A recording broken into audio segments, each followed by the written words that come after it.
आज भारत जिस मुकाम पर खड़ा है उसमें कहीं ना कहीं हमारे प्रधानमंत्री श्री नरेंद्र मोदी जी का योगदान बाकी काबिल तारीफ है। एक समय था दोस्तों जब कोई भी देश हमारी कमजोरियों का फायदा उठा लेता था, लेकिन आज वैश्विक स्तर पर जिस प्रकार उन्होंने भारत का नेतृत्व किया वह अपने आप में गर्व की बात है। अभी हम जिस वर्तमान स्थिति में जी रहे हैं उससे किसी भी देश को ईंट का जवाब पत्थर से दिया जा सकता है। दोस्तों, आने वाले समय में लोकसभा के चुनाव होने वाले हैं। ऐसे में अगर मोदी जी के अलावा कोई और चेहरा उत्तराधिकारी के रूप में सामने आता है तो ये हमारे और आपके लिए काफी इंटरेस्टेड का सवाल होगा। पीएम मोदी न सिर्फ भारत में बल्कि पूरे विश्व में ही बहुत मशहूर हैं। लेकिन क्या आपको पता है कि भारत के प्रधानमंत्री नरेंद्र मोदी का अगला उत्तराधिकारी कौन होगा? आज इस वीडियो में हम ऐसे ही इन्हीं टॉपिक को लेकर बात करने वाले हैं कि लगभग हर साल भारतीय नागरिक पीएम पद के अगले दावेदार के बारे में जानना चाहते हैं। आप में से जो लोग अभी हमें सुन रहे हैं उनके मन में भी ये सवाल एक बार न एक बार जरूर आया होगा। खैर दोस्तों, टॉपिक पर आने से पहले अगर आप वीडियो पे नए हैं तो प्लीज चैनल को सब्सक्राइब जरूर कर लीजिए। भारत एक आजाद देश है। ऐसे में जो भी नागरिक इस योग्य होता है वह भारत का प्रधानमंत्री बनने के लिए सक्षम होता है। करीब 70 सालों तक जिस कांग्रेस ने शासन चलाया उसमें अत्यधिक परिवारवाद का जमावड़ा ही सामने निकल के आया।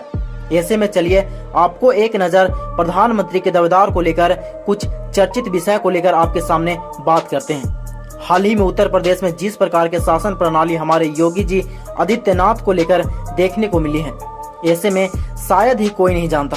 अगर बात करें 2024 के लोकसभा चुनाव की तो प्रधानमंत्री नरेंद्र मोदी के उत्तराधिकारी की इस लिस्ट में कई बड़े बड़े नेताओं के नाम मौजूद हैं। इस लिस्ट में सबसे पहले उत्तर प्रदेश के दमदार और निर्भीक मुख्यमंत्री योगी आदित्यनाथ का नाम आता है। ज्यादातर भारतीय नागरिक योगी आदित्यनाथ को प्रधानमंत्री के रूप में देखना चाहते हैं। वैसे दोस्तों, आपके इसके ऊपर क्या कहना है नीचे कमेंट बॉक्स में हमें जरूर बताइएगा।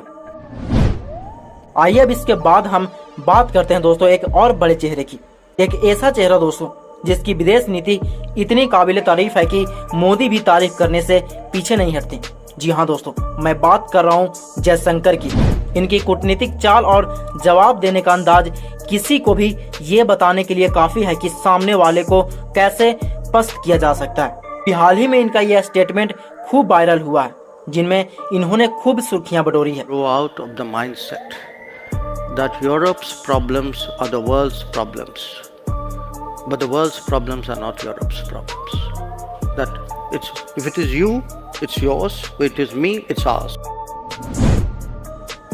इन दिनों भारत के विदेश मंत्री एस जयशंकर लगातार सुर्खियों में बने हुए हैं। जयशंकर ने साल 2019 में भारत के विदेश मंत्री का पद संभाला था। अमेरिका के साथ हुई परमाणु डील में उनकी भूमिका सबसे अहम थी। भारत अमेरिका संबंध हो या रूस के साथ कोई भी अहम समझौता, इनको बखूबी पता होता है कि कहां पर क्या करना है। साल 2019 में प्रधानमंत्री नरेंद्र मोदी की कैबिनेट में एंट्री ली थी। पहले एक ब्यूरोक्रेट और अब एक राजनेता और विदेश मामलों के जानकारों की माने तो इस रोल में खरे उतर रहे हैं। जनवरी 1955 में जन्मे जयशंकर को ऐसे अधिकारी के तौर पर जाना जाता है जिन्होंने पीएम मोदी की विदेश नीति को एक सही आकार देने का काम किया। एस जयशंकर अमेरिका और चीन में भारत के राजदूत के पदों पर भी काम कर चुके हैं। उनके कार्यकाल में ही लद्दाख के डेप्सांग और डोकलाम जैसे विवाद हुआ था, जिसे हमारे जयशंकर साहब ने बखूबी इन मामलों को सुलझाया। खैर दोस्तों, पीएम पद को लेकर मैं बात करूं तो हमारे तरफ से इन्हें पहले नंबर पर रखना चाहिए। इसके अलावा कांग्रेस की ओर से देखें तो राहुल गांधी जी को एक बड़े चेहरे के रूप में अपना उम्मीदवार मानती है। अरविंद केजरीवाल, अमित शाह, ममता बनर्जी, रामनाथ सिंह ऐसे तमाम दिग्गज इस देश में हैं जो लोगों के बीच चर्चा का विषय बने रहते हैं। दोस्तों, अगर बात की जाए प्रधानमंत्री को लेकर तो ये समय के अनुसार व्यक्ति का अपना व्यक्तित्व के ऊपर निर्भर करता है। किसे संसद पीएम के रूप में सामने लेकर आती है, लेकिन फिर भी एक व्यक्तिगत राय मानी जाए तो सत्ता पक्ष और विपक्ष में काफी ऐसे चेहरे हमें देखने के लिए मिलते हैं जिनको लेकर सबके अपने अपने विचार हैं। वैसे दोस्तों, मैं आपसे ये पूछना चाहता हूँ, आप किन्हें अपना अगला प्रधानमंत्री के रूप में देखना चाहते हैं? हमें कमेंट करके दोस्तों जरूर बताएं।